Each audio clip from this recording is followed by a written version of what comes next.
he went further and he said, all right, let me see if I take 48 of these. 48 out of the 300. Okay. What's the probability that one man in the history of the world could fulfill just 48 of these prophecies? And the number was a staggering one man out of one with 157 zeros after it.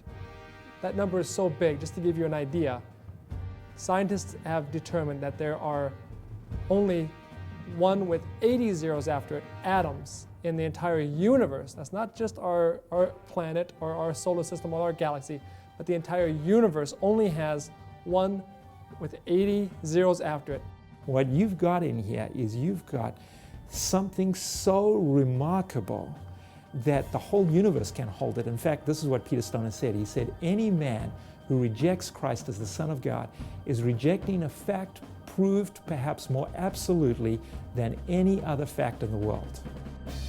Crucifixion, inflicted by the Romans, was the most horrible punishment that anybody could go through at the time. It was a type of torture that is to bring death, but a slow death.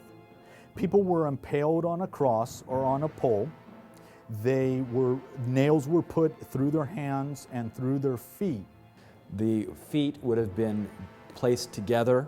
The nail would have gone, one single nail, through both feet, nailing those feet to the cross.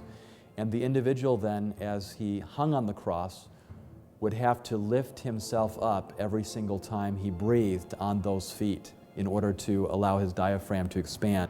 Also, their blood would be actually burning inside them like a burning sensation because of the effect that crucifixion would have on the body. So it was torture in several different stages, and it was completely awful. It was the suffocating, it was the blood hurting, it was the thirst that they were feeling, and it was meant to be exactly that, torture, and then eventually death.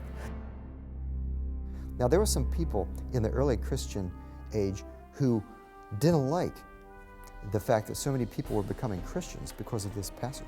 In certain Jewish literature, they have a curse on you who study this prophecy, because I think it's very powerful evidence pointing to Jesus as the Messiah. And they were very threatened by this passage because it was too overwhelming, that it pinpointed the individual who was supposed to come to the very year.